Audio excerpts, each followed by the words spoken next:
Guys, still on this case of the NYC girl that called TINUBU a terrible president and was getting threats from her NYC directors and DGs. So yesterday, in fact, as a matter of fact, right now, everybody don't put eye for this case. Like P2B is on the case, Atiku is on the case, and Sowore carried the case for head like Ghana. So yesterday, the girl was invited by her NYC director to meet the person in the office, and Sowore decided to go with her.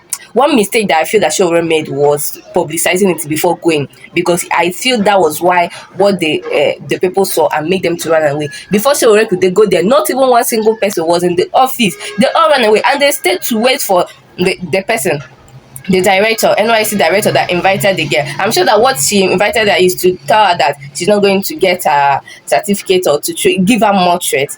But Sowore went with her, and nobody, not even one single person was seen in the office. They stayed there, waited for the person, the NYC director. They did not see one person until they get back. So Sowore is now on air to reveal everybody what transpired yesterday and the way forward with this case, because this is like, if everybody should relax, they feel fight the girl, they're not going to see her. So if you're among those that are scared maybe something is going to happen to this girl, nothing is going to happen. Yes, because everybody don't put mouth for this case, right? Nothing is going to happen to this girl, because they already know if they look for the girl, it is them that they will hold. So listen to Sowore and let him tell you what everything transpired yesterday. In support of the NYSC core member, Uche Ugwuamaye, whose video criticizing Nigeria's spiraling cost of living has garnered widespread attention online. Well, a day after her video went viral, Ugwuamaye posted another video claiming some officials of the National Youth Service Corps threatened her over the comments she made. Former Vice President Atiku Abubakar describes Ugwuamaye as a courageous lady who should be supported instead of being vilified. In a post on X, Atiku commended her for her unwavering advocacy in the political sphere and her fearless resolve to speak truth to power.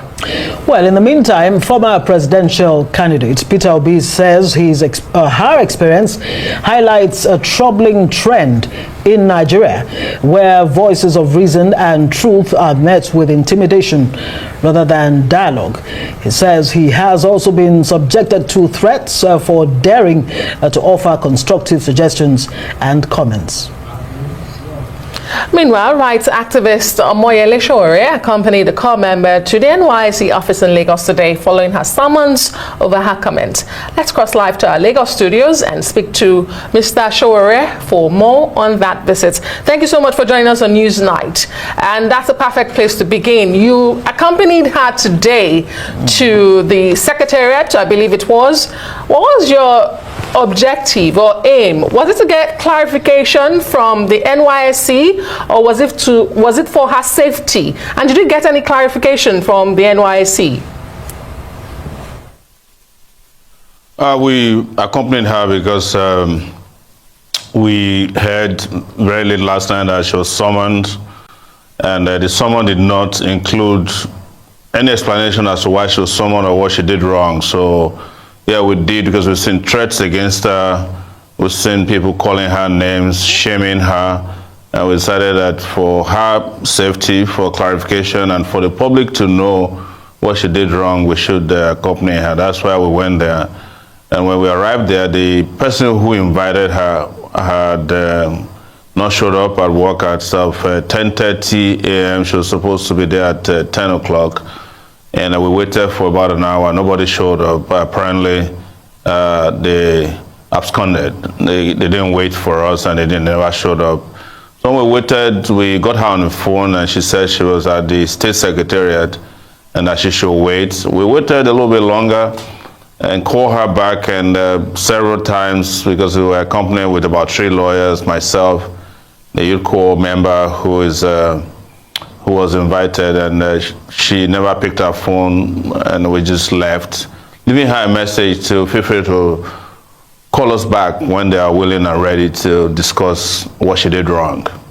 You know, Moyele Sowore, I mean, this is interesting because it's happening against the backdrop of, I mean, only last week, President TINUBU set up the Youth Confab Committee, you know, to put together a plan where young Nigerians will come out and, you know, speak truth to power, if you like, or just bear their minds on issues affecting their lives. The president actually went ahead to say, look me in the eye, you young Nigerians, and tell me what you want, and I will do it. How does this play out? How does this stand side by side with what has happened with Ms. Ugwuamaye? You know, there's a difference between their interest in people speaking truth to power and the charade that they are planning. There's no regime in recent history that's victimized young people like the TINUBU regime. You saw what they did to underage kids who were charged for treason last year. I mean, was it 2024 after the August protests? You saw what they're doing with the Cybercrime Act, victimizing, arresting, harassing young people. And they have a whole army of influencers who harass, who cancel out people who are opposed to the president or his policies. And that's exactly what happened to this young lady. So the youth conference that they set up a committee for is not a conference for young people. It's a conference for the Association of Friends of the President and his son, like I would think. Mr. Sowore, in responding to my question, you kept referring to her. Yeah, you called her, she told you to wait a bit longer. Who is the her? Because as we know it, the NYSC has not officially responded to this matter, but we do know that Ugwuamaye had a recording of a phone call with a female official. We don't know who that is. Allegedly an NYSC official. Yes. Do you have any clarification as to who this woman is and who is the her you're referring to? And let me also ask you, because some argue that core members as participants in a government-run scheme such as the Youth Service Corps should refrain from political commentary as indicated in the NYSC bylaw of 2011 as amended. How do you respond to those who say this is just not about free speech but discipline within the NYSC structure? Well, let me state that the lady who was the local government inspector for, the person who was the local government inspector, the LGI who invited her, is a female, but we never met her. They said she has a deputy. We also met the lady who apparently called her on the phone and lambasted her and threatened her. But we opted not to engage with her because by the time we got there, she was very sober. I think they realized what they were up against. So there was no point. We focused on the business of the which was to meet the LGI, the local government inspector of the NYSC, who we believe absconded because she knew that this was not going to be a very nice Monday. Then, with regards to the discipline they're talking about in the NYSC, there's no point of the NYSC Act that says that Nigerians cannot complain if they are facing hardship. President TINUBU had announced that corpers are supposed to receive 77,000 naira per month after he increased salaries of workers, even though that is peonage, it's too small. But these corpers are still receiving 33,000 naira a month. To claim that there's one NYSC act or discipline that says you can't complain, you can't say that things are terrible, it's just, as you know, an attempt to silence her. The NYSC Act, which is a decree promulgated in 1973 and amended by several military people, cannot supersede what is known universally as the right to free speech. She's expressing herself freely as guaranteed by international instruments. I don't generally like to refer to the Nigerian Constitution because that's an illegitimate document promulgated by the military, and that's not the people's document. I've always said that on your shows, but you know, she has her fundamental right to complain. And you can't, as is normally said in Nigeria's general parlance, that you can beat a baby up and ask the baby not to cry, or pinch a baby and not allow her to cry. So there's no NYSC Act. I will tell you that The NYSC itself makes provision for political enlightenment groups as part of their community service. I don't know if they still exist, but when I was in NYSC, I did participate in political enlightenment of the populace. NYSC group, NYSC members are allowed to go and conduct elections. During 2000 and I think it was 2001 or so, they were killed in the line of duty. So people who can die for your country during elections are not good enough to speak when they are facing hardship. I don't know what kind of discipline they're talking about. You know, I went through the NYSC in 1995-96. My NYSC certificate was never given to me for political reasons. But when I took them to court in Lagos, they couldn't come up with any reason. They just said, well, I've not exhausted the opportunities provided for me to address the issues internally. And until today, I never got an NYSC certificate. Wow, that's interesting to know. That would now lead me to ask, you know, do you think that Ms. Ugumaye may just be, you know, victimized the way that you allege you were? And, you know, secondly, there seems to be a growing trend where young Nigerians are beginning to, you know, wear the toga of activists. I mean, you have this lady and a number of other young Nigerians who've been speaking out.